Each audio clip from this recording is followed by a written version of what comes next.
प्रेम आत्मा से होता है, शरीर से नहीं। जो शरीर से हो वो केवल आकर्षण मात्र होता है। जो आत्मा से होता है वही शाश्वत प्रेम है। नज़र कृष्ण जैसी हो तो सारी दुनिया में प्रेम है, और नज़र मीरा जैसी हो तो सारी दुनिया में कृष्ण है। हर शाम किसी के लिए सुहानी नहीं होती, हर प्यार के पीछे कोई कहानी नहीं होती। कुछ तो असर होता है दो आत्माओं के मेल का, वरना गोरी राधा सांवले कान्हा की दीवानी ना होती। स्वार्थ से रिश्ते बनाने की कितनी भी कोशिश करो यह बनेगा नहीं, और प्यार से बने रिश्ते को तोड़ने की कितनी भी कोशिश करो यह टूटेगा नहीं। जो झुक जाते हैं आपके खातिर किसी भी हद तक, वो सिर्फ आपकी इज्जत ही नहीं आपसे सच्चा प्रेम भी करते हैं। तुम बेहद पसंद हो मुझे, वजह ना पूछना मालूम नहीं मुझे। परमात्मा के बाद इस दुनिया में अगर कोई पवित्र चीज है तो वो है प्रेम। कितना भी लड़ूं झगड़ूं तुझसे, दिल को सुकून तो फिर भी तुझसे बात करके ही मिलता है। जहाँ हो जैसे हो वहीं खुश रहना तुम्हें पाना जरूरी नहीं, तुम्हारा होना जरूरी है। मैं नहीं जानता इस दुनिया में कब तक हूँ, लेकिन जब तक हूँ सिर्फ आपका हूँ। जो मेरा है उस पर किसी का हक तो क्या, नज़र तक बर्दाश्त नहीं मुझे। वो तो अपनी एक आदत भी नहीं बदल सके, और हम पागल एक उनके लिए खुद की जिंदगी बदल बैठे थे। किसी रिश्ते का अंत तब होता है जब एक का हद से ज़्यादा प्यार और परवाह दूसरे को बोझ लगने लगता है। प्यार है तो कदर किया करो, इसे खोना आसान है, पर फिर से प्यार पाना बहुत मुश्किल है। बस तुम ही मेरे दिल की जिद हो, ना तुम जैसा चाहिए और ना तुम्हारे सिवा चाहिए। आकर्षण होना स्वाभाविक है, परंतु आकर्षण पर अपना बस होना चाहिए। एक समय की बात है, सपनों की नगरी कही जाने वाली मुंबई शहर में एक लड़की रहती थी जिसका नाम चित्रा था। वह पढ़ने में बहुत अच्छी थी। घर का वातावरण भी पढ़ने के लिए अनुकूल था। बचपन से ही पढ़ने के प्रति बहुत लगाव होने के कारण सब कहते थे यह तो वकील बनेगी। तो बचपन से उसके मन में भी एक ख्वाहिश थी कि वकील बनना है और वकील से शादी करनी है। चित्रा जब थोड़ी बड़ी हुई तब भी वह ख्वाहिश कम नहीं हुई। वो अपने माता पिता के साथ एक शादी में सम्मिलित होने दूसरे शहर गई। वहाँ चित्रा को वह मिला, एक अच्छा स्मार्ट सा लड़का था। उसकी दीदी ने उसका परिचय करवाया, बोला यह वकील है और इसका नाम राज है, और राज ये मेरी छोटी बहन चित्रा है, और इसे भी तुम्हारी तरह एक वकील बनना है। चित्रा तो उसे देखती ही रह गई।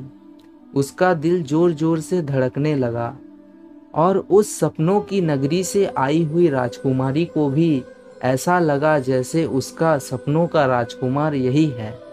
फिर थोड़ी बहुत जान पहचान भी हुई, कुछ रिश्तेदारी में भी था।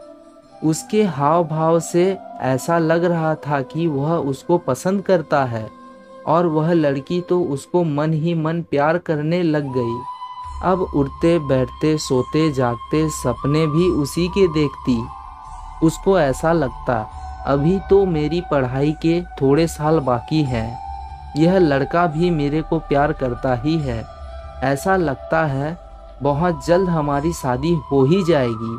और उसका निःशब्द प्यार मन में और गहराता गया। उसके मन का प्यार बहुत गहरा होता गया।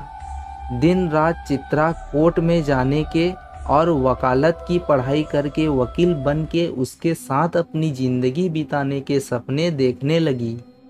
समय अपनी गति से चलता रहा। भविष्य में कुछ और ही लिखा था।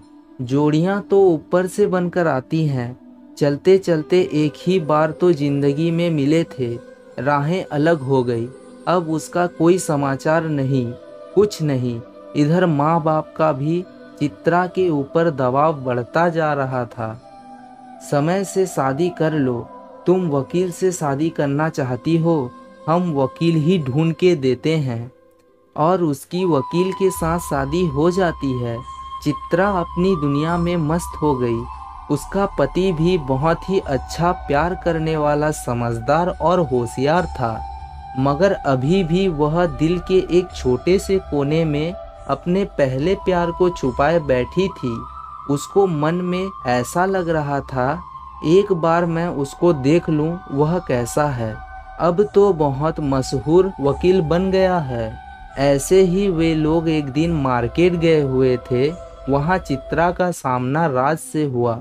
मुलाकात हुई, मगर उसके मुंह पर तो अपरिचितता के भाव थे। उसको याद दिलाने की कोशिश भी करी कि मैं कौन हूँ, मगर वह तो बिल्कुल भूल ही चुका था। उसके साथ उसकी सुंदर सी पत्नी थी। यह सब देख चित्रा को लगा मेरा भ्रम था। मेरा पहला प्यार खाली एक आकर्षण था जो एक तरफा था। वास्तव में मेरा प्यार तो मेरा पति ही है, जो मुझे दिलो जान से चाहते हैं। और उसका भ्रम टूट गया। अब उसको जिंदगी में कोई भ्रम नहीं था। उसका वह भ्रम टूट चुका था और उसका वह कोना खाली हो चुका था। अब उसके दिल में खाली अपने पति के प्यार के लिए ही जगह थी और उसके पति का प्यार था। अब वह पूरे दिलो जान से अपनी जिंदगी में बहुत प्यार और खुशी से रम गई। भ्रम टूटा तो वास्तविकता से नाता जुड़ा। इस कहानी से हमें ये सीख मिलती है कि प्रेम और आकर्षण एक ही बात नहीं है। आकर्षण हम किसी के लिए भी महसूस कर सकते हैं। आकर्षण का मतलब सामने वाले इंसान के साथ रहना या उसे पाना होता है। प्रेम का मतलब जब एक इंसान को दूसरे इंसान से प्रेम हो जाता है तो उसके लिए अपने प्रेमी की खुशी उसकी अपनी खुशी बन जाती है। फिर उसकी अपनी खुशी कोई मायने नहीं रखती। उसकी मैं खत्म हो जाती है और हर तरफ तू ही तू नजर आता है। जैसे राधा और कृष्ण, जहाँ मैं और तू का मिलन हो जाता है या मिट जाता है, वहाँ प्रेम जन्म लेता है। हम राधा का श्री कृष्ण के लिए प्रेम का भी उदाहरण देख सकते हैं। यहाँ श्री कृष्ण ने, जिन्होंने पिछले जन्म के वादे के अनुसार विवाह तो रुक्मणी से किया था, पर उनका प्रेम राधा के लिए था। राधा और कृष्ण ने विवाह नहीं किया, पर राधा और कृष्ण दो नहीं एक ही थे। इसलिए राधा ने कृष्ण के प्रेम को हासिल करने की जरूरत नहीं समझी। उसने कहा, जो है ही मेरा उसे हासिल कैसे करूं? यही प्रेम है। प्रेम का शुद्धतम रूप है। आकर्षण और प्रेम में यही तो फर्क है। आकर्षण में इंसान यहाँ कुछ हासिल करना चाहता है, तो प्रेम में देना चाहता है, बांटना चाहता है, त्याग करना चाहता है, समर्पित करना चाहता है। दोस्तों, इस वीडियो में बस इतना ही। मिलते हैं अगले वीडियो में। अपना ख्याल रखिएगा। जय श्री कृष्णा।